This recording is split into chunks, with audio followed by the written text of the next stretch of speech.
Okay, this is Orlando Wilson. What I want to talk about in this video is something to do with boundaries. And boundaries when you're dealing with clients, be it clients for training, clients for services, etc. And one thing I have issues with people, and I've had it with people working for me, and no disrespect to them, they're trying to do their best, but they don't understand things. And this is where you cannot always be nice to your clients. You cannot always be nice to training clients, executive protection clients, executive close protection clients. Why? Because sometimes they're going to be wrong and you're going to be right. From a training perspective, I've had it with, and I had this conversation recently with somebody doing bits for me, and we had students making mistakes, etc. And if you come on our courses, I tell people our courses are pass or fail courses. If you're not up to standard, I will fail you. We will fail you. We're not going to certify people that's not up to our standard. And I was dealing with one of my guys recently, and he's like, oh, but I mean, we need to be nice to people, whatever. You know what? We'll be fair with you. But if you're coming to a training course, you're coming to get trained. If you cannot listen, if you cannot follow instructions to start with, then for me, you can't be trained. If you're not willing to listen, if you're not willing to be trained, you can't be trained. So if you're not willing to do that, then for me, then why are you wasting my time and your time? And I'm happy to tell people that. I've had people say to me in the past, oh, but we're paying you to train us. Okay, well, if you listen, we'll train you. I remember having one client in the US, he'd done I think it was a 1 hour firearms course for me, and I'm trying to guide the guy, and he's like, well, I've always done things this way. Yeah, you've always done things this way, you're not willing to listen, and the reason you're fucking up all the time is because you're not really willing to listen. Such people with me, such clients is, okay, thank you very much. In that case, take the money, goodbye, and don't come back. So this is where, if people are coming to us for training courses, they're going to be trained. If they're not up to standard, you'll be told you're not up to standard. If it offends people, then okay, goodbye, I'm not interested. And I understand with a lot of instructors, a lot of schools, they want to be nice to people. They want to give them certificates and pats on the back, even if they're fucking useless. Why? They want these people to come back for more training and take more money from them. And this is one of the issues with especially the tactical firearms training business. A lot of instructors, a lot of schools are just signing off on people to keep them happy, so people are not offended, so they come back and spend more money. To me, that's not training. That's what I class as tactical entertainment.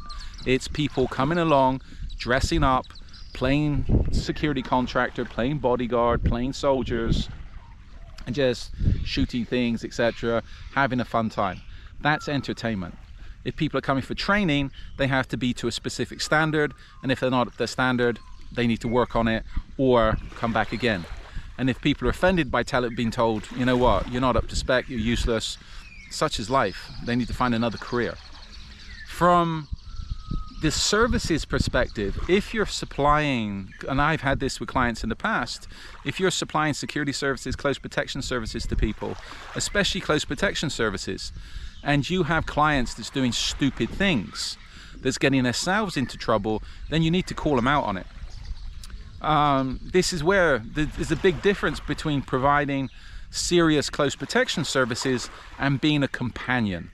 Companions are there with their clients to make sure they're okay and just give them a pat on the back and reinsure their insecurities, etc., etc., or reinsure their masculinity.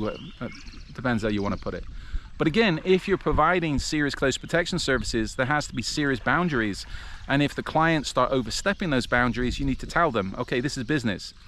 If you're in places where there's a risk, they need to be told, don't do this, don't do that, do this, etc.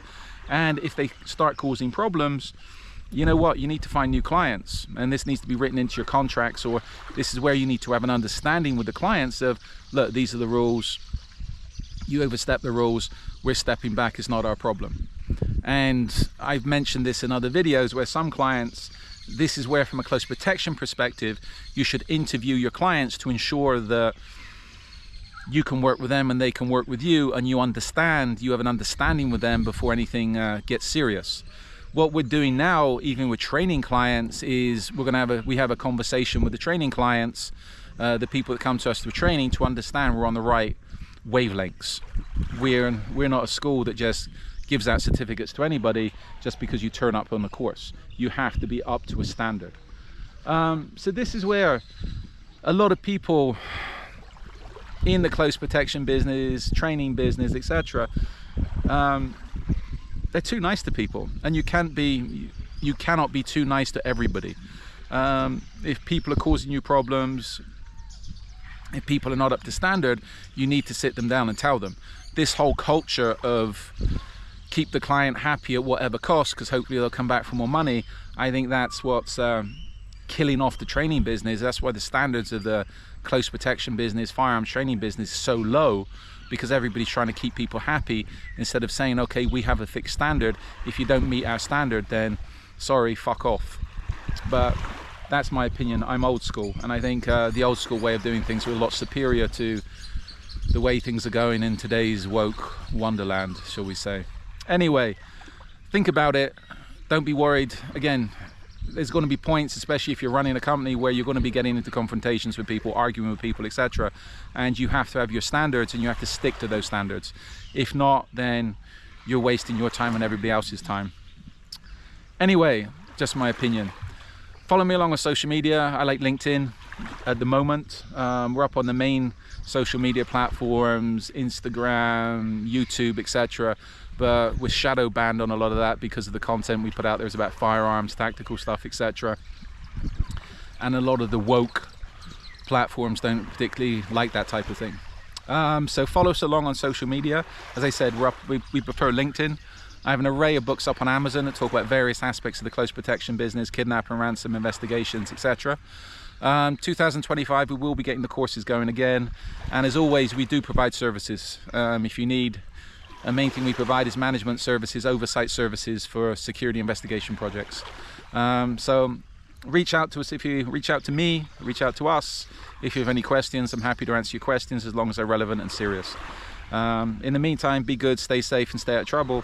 And remember, don't be too nice to everybody. If you're too nice to everybody, they're going to think you're a pushover, they're going to think you're a joke. You have to have boundaries, you have to have standards, and those standards and boundaries need to be reinforced from time to time, because people will take advantage. And again, if you're in the service business, if you're in the security business, if you're in the, especially in the training business, you should have fixed standards.